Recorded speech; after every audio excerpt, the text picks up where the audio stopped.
भाई देखिए, कोई समझौता नहीं कर रहा और ये बात ना विपक्ष को भी अब समझने की जरूरत है कि अगर किसी की बेहतरी के लिए अगर कुछ किया जा रहा है, संशोधन किए जा रहे हैं, तो उसको भी ईमानदार तरीके से विपक्ष सुधारे ना। अगर पारदर्शिता किसी सिस्टम में लाने का प्रयास किया जा रहा है तो उससे ऐतराज किस बात का है। अगर एक ऐसा संशोधन लाया जा रहा है जो उस वर्ग के गरीब लोग हैं उनको मुख्य धारा के साथ जोड़ता है, तो इसमें तकलीफ क्या है। दिक्कत यह है कि जस्ट बिकॉज एनडीए लेके आ रहा है, प्रधानमंत्री नरेंद्र मोदी लेके आ रहे हैं, तो ये गलत ही है। और हर बार सिर्फ इसका विरोध इसलिए करो क्योंकि एनडीए की सरकार लेकर आ रही है। और विरोध करने का तरीका आप तथ्यों पे कीजिए ना। आज मुझे बता दीजिए कितने ऐसे विपक्ष के सांसद हैं जिन्होंने तथ्यों की बात की। उन्होंने सिर्फ एक जनरलाइज स्टेटमेंट दिया कि मुसलमानों के विरोध में है ये सरकार, मुसलमानों को खत्म करना चाहती है, मुसलमानों को हाशिए पे फेंकना चाहती है। हम लोग के ऊपर भी वही आरोप।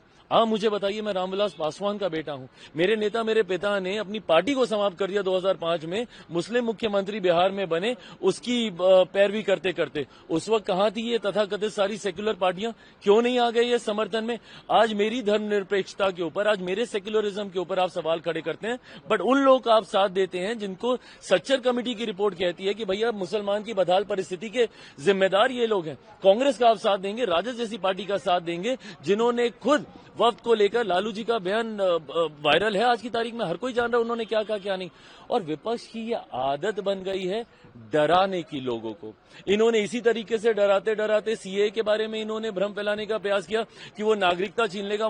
कौन से मुसलमान की नागरिकता छीन ली गई मुझे बताइए। मैंने सदन के इसी पटल में मैंने बोला था कि हाथ कंगन को आरसी के आने वाले समय में पता चल जाएगा किसकी नागरिकता गई। इतना समय हो गया, कौन से मुसलमान की नागरिकता छीन ली गई? धारा 370 हटाने को लेकर इसी तरीके का भ्रम फैलाया गया। हर बार लोगों को सिर्फ डरा कर, और आज पुनः अगले 2 साल में पता चल जाएगा ना, 2029 में हम लोग फिर जाएंगे चुनाव में। 29 के चुनाव में परिणाम दिख जाएंगे। अभी बिहार का चुनाव है 6-7 महीने के बाद, उसमें पता चल जाएगा भैया। अगर आप मुसलमानों के हक में और ऐसे मुसलमानों के हक में जो गरीब वर्ग से आते हैं उनको मुख्य धारा के साथ जोड़ने की सोच के साथ लाते हैं, तो इन लोगों को तकलीफ होती है। क्यों? क्योंकि ये लोग भ्रष्टाचारियों का संरक्षण करने की सोच रखते हैं।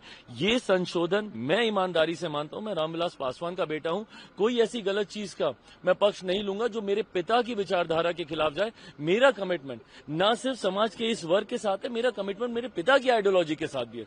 तो मैं कतई उसके साथ मैं समझौता नहीं करूंगा। मैं मानता हूं कि ये संशोधन प्रो पुअर मुसलमान है। ये संशोधन उन महिला मुसलमानों के हक में है जिनको अभी तक हाशिए पे रखा गया है। मणिपुर पे चर्चा हो रही थी, राहुल गांधी उस वक्त नहीं थे। अब ये बता दीजिए इन लोग की गंभीरता, एलओपी की गंभीरता बताइए। आज सुबह जब ये भी आया, जब ये वफ्द को भी जब इंट्रोड्यूस किया जा रहा था, for the longest time LOP was missing. अभी जब मणिपुर वाला मामला, मणिपुर इतनी बार ये लोग कह रहे हैं, उसका राजनीतिकरण कर रहे हैं, सब कर रहे हैं। और जब गृह मंत्री जी जब उसके ऊपर जब जवाब दे रहे हैं, जब अपनी बातों को रख रहे हैं, जब स्पष्टीकरण दे रहे हैं, आपके सवालों के जवाब दे रहे हैं, तो आप मौजूद रहना भी जरूरी नहीं समझते।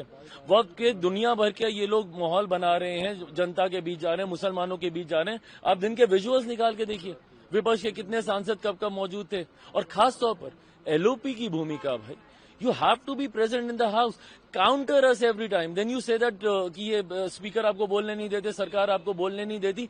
आप रहिएगा तब तो आप बोलिएगा, आप रहेंगे नहीं तो बोलेंगे कब?